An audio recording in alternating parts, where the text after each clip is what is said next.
Welcome back to the Library Choices YouTube channel. In today's class, we're going to learn how to make this beautiful pickable baby dress. Okay, it's a very simple tutorial. We're going to be learning how to cut and stitch this from start to finish in this tutorial. If this is something you would like to learn, kindly stay tuned to the end of this tutorial. Thank you. So to make this pickable dress, I'm working with this scuba fabric. I'm going to be pairing with this Ankara fabric. You can see that it has a color of the scuba pattern in it, and then I'm going to be working with this pickable sticker.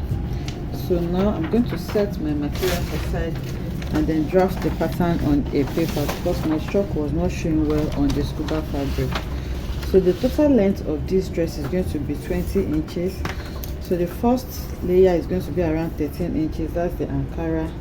And then the second, which is that's the scuba. Okay, from the shoulder to where the scuba stops, that's a little above the knee, is 13, and then the Ankara is going to be occupied with the remaining 7 inches, which makes it 20 inches. So now I'm folding my fabric using the widest part of this, like a mini A-line dress. So the widest part, circumference of the child is 20 inches divided by 2 is going to be 10 inches. Okay, remember we are drafting on a half scale, so that's 10 inches for front, 10 inches for back. I'm going to further divide that into 2, and that's going to give me about 5 inches. So now that's what you're going to use to fold your fabric. So because it's an A-line, I'm not going to just work on the 5 inches. I'm going to add about 2 inches to it, and that's going to leave me with 7 inches. So now if you multiply the 7 inches by 2, you're going to have 14 inches for front and 14 inches for back, which is about 28 inches. So you can increase this anyhow you want. So I'm going to be working with 7 inches or 7.5 inches. So now I'm folding my front and back together. So I'm folding with the 7 inches that I'm working with. Okay, so now after folding, this is where my center front is, this is where my center back is going to be. So in case you are placing a zipper on this, I'm just going to take my ruler and then mark out 1 inch for the zipper allowance where this front stops. So you can see my ruler is already calibrated. This is 1 inch, so I'm just going to place it where that front stops, and then I'm going to rule the 1 inch for the zipper allowance, and I'll cut off the excess so that I can work on this pattern. So now this is what I have. This is the center back, and this up here is the center front. If you are not going to be working with a zipper, they are going to be on the same length. You're not going to have the zipper allowance. So the shoulder is 8 inches. I'm adding 1 inch to it because I'm putting a small sleeve on this, so I'll make it 9 inches. So 9 divided by 2 is going to give me 4.5. Okay, so that's 4.5 inches, and here I'm going to come down by 1/2 inch for my shoulder slope. So for the neck width, I'm working with 2 inches, and then the neck depth as well. This is for a little child, so for the neck depth as well, I'm going to work with 2 inches as well. So you can just increase the depth of the back a bit if you don't want it to be on the same level with the front. So that's my neck depth, and this is my shoulder slope.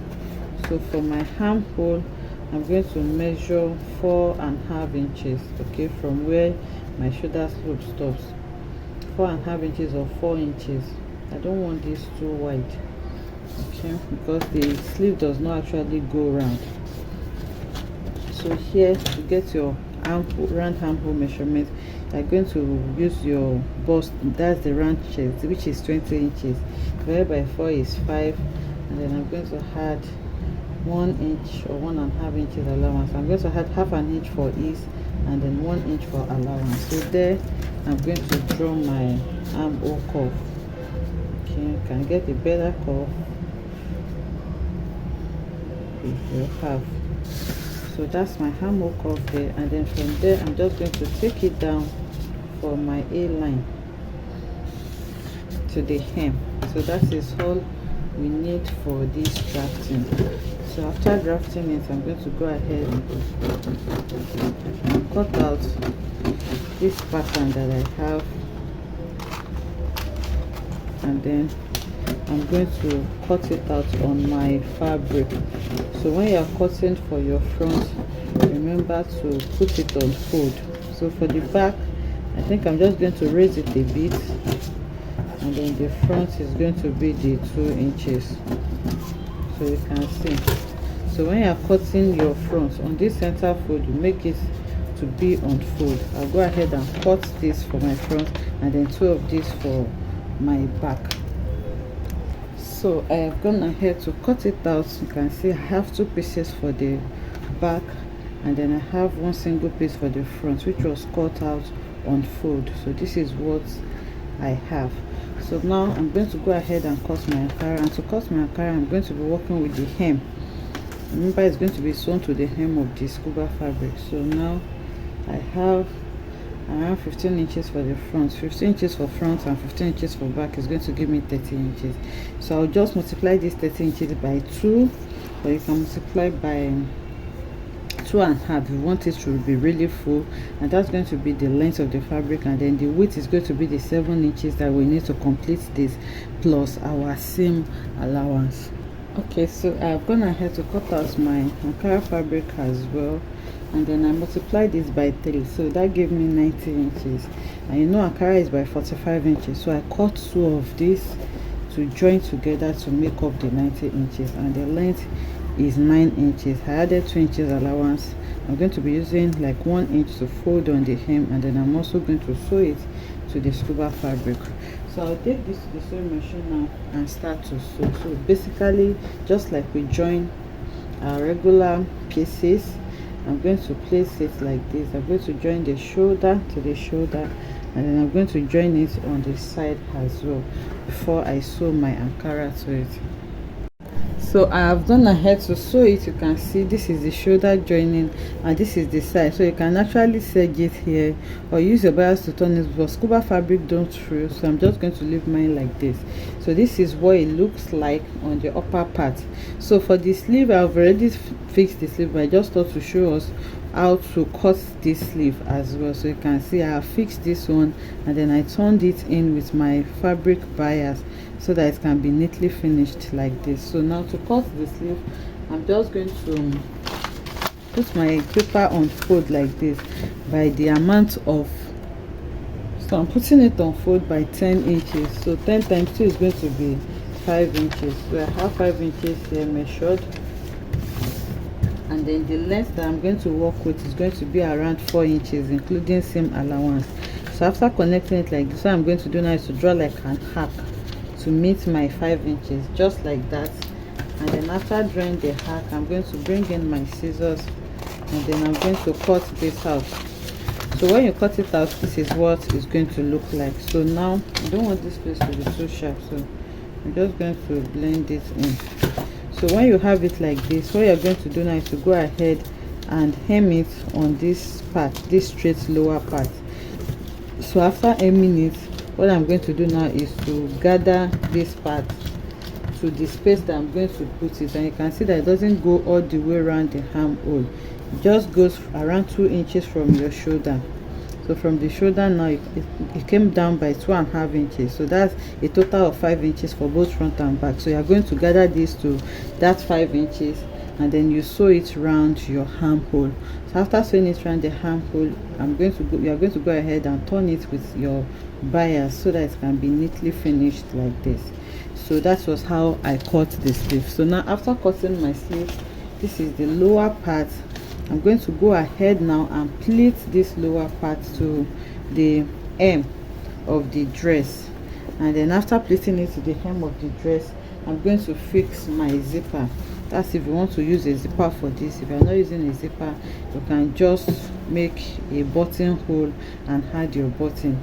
Then I'm also going to use this Ankara fabric as bias for piping the neckline as well, because I want it to just show on the tip of the neckline. So that's what I'm going to do now. Okay, so I have sewn it. You can see how lovely this is looking. This is the neckline neatly turned. This is the lower part of the dress, and this is the back. Okay, because it's a canon neckline, it's going to enter the body, so you go ahead and iron it neatly. You can actually serge this part, and then on the lower part as well, you can just serge where you join this to it, so that just make sure you do a very nice job. And then when you are joining it at the back, make sure everything aligns. You can see what we have on the neckline and on the lower part as well. Just make sure that you reconcile everything to be on the same line. So now the last thing to do now is to fix our peekaboo.